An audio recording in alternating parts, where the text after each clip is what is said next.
What's up, U.S. history students? Want to take a minute and just talk about another side of the civil rights movement that we would have spent a decent chunk on in class.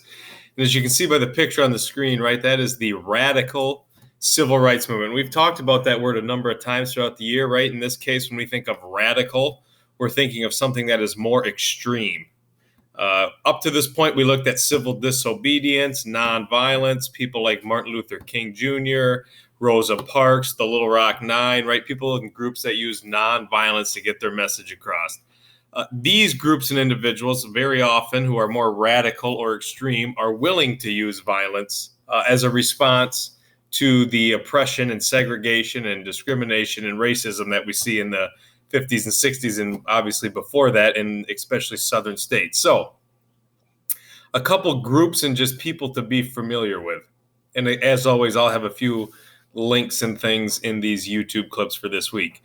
A group that's important is called the Nation of Islam, which is a group that follows, obviously, Islamic teaching, more armed self-defense.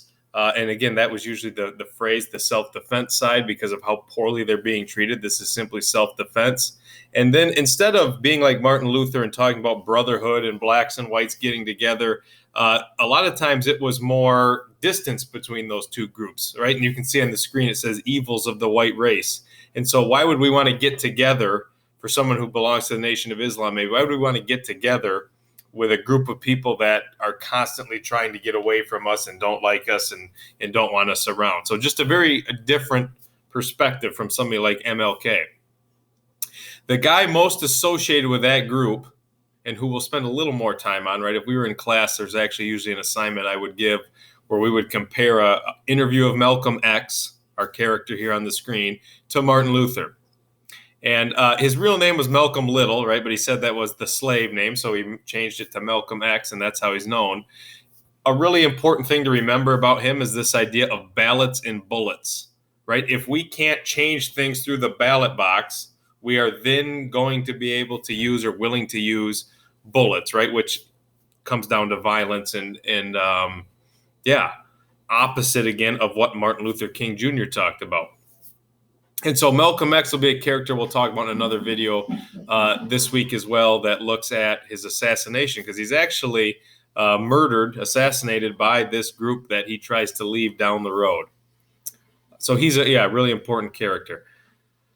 Another thing, and I'll try to link this clip in this YouTube or Screencastify, is a very famous picture from the Olympics, Summer Olympics. And it's two individuals from the U.S. who won medals. You can see somebody on the top stand there, a gold medalist. And that's this idea of black power. They put gloves on, you can see in the picture, on their hands, and bowed their heads during the national anthem.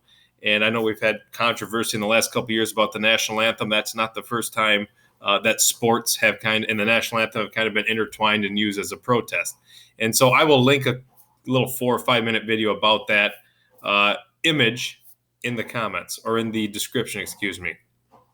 And then the last group that I wanted to quickly touch base on, because if we had watched Forrest Gump, you would have met them there as well, because Forrest runs into this group, is this Black Panther Party, right? A much more militant group, willing to use what we would consider today almost terrorist type tactics, right? Violence to get your point across.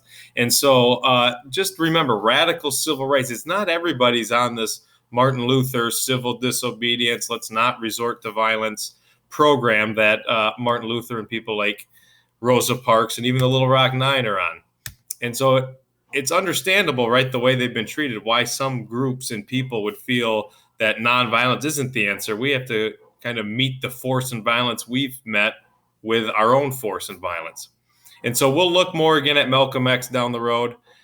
Stay tuned. We'll talk about the assassinations of the 1960s. There's Cuban Missile Crisis, Cold War's going on, Vietnam, black, white issues.